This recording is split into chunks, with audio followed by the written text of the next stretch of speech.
મારી એક ફ્રેન્ડ હતી જેણે પોતાની જોબ ચેન્જ કરવાનો ડિસિઝન લીધો 8 મહિના પછી. Yes, 8 months, one decision. Package સારું હતું, ગ્રોથ સારી હતી, પણ એના મનમાં ઓવર થિંકિંગ સ્ટાર્ટ થઈ ગયું કે હું આ જોબ છોડીશ તો હું બીજે ક્યાં જોબ કરીશ. અત્યારે કરંટ કંપની સારી ગ્રોથ કરી રહી છે, હું અહીંયા કમ્ફર્ટેબલ ફીલ કરું છું.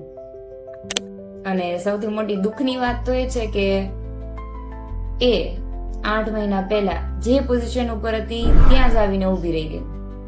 આ કોઈ એક વ્યક્તિની વાત નથી, 90% લોકો આમ જ કરતા હોય છે.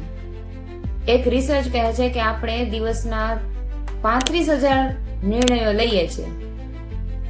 યસ, આપણું મગજ દિવસના 35,000 નિર્ણયો લે છે. એમાંથી મોટા ભાગના નિર્ણયો તો બસ ખાલી કન્ફર્મ કરવા માટે જ હોય છે, કારણ કે તમે રાઈટ ડિસિઝન શોધી રહ્યા છો.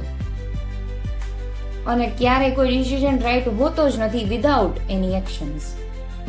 જ્યારે તમારે કોઈ ડિસિઝન લેવાની વાત આવે ને તમે પણ એ ઓવરથિંકિંગના લૂપમાં ફસાઈ જાઓ, એ પહેલા આ વસ્તુ ખુદને પૂછો, આજથી 6 મહિના પછી હું આ ડિસિઝન ના લેવા પર રિગ્રેટ ફીલ કરીશ કે રિલીફ? કારણ કે આપણું બ્રેઇન લોજિક ફાઇન્ડ કરે છે, જ્યારે ઇમોશન્સ રિયાલિટી બતાવે છે.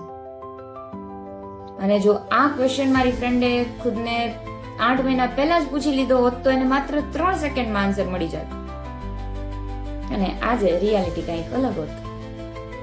મેં એક ફ્રી ગાઈડ પણ બનાવ્યું છે જેની અંદર 5 એવા ક્વેશ્ચન્સ છે કે જે તમને મોટા ભાગે ક્લેરિટી અપાવશે. સો બાયોમાં લિંક છે, તમે જઈને જોઈ શકો છો અને ડાઉનલોડ કરીને જસ્ટ ફાઇન્ડ ક્લેરિટી.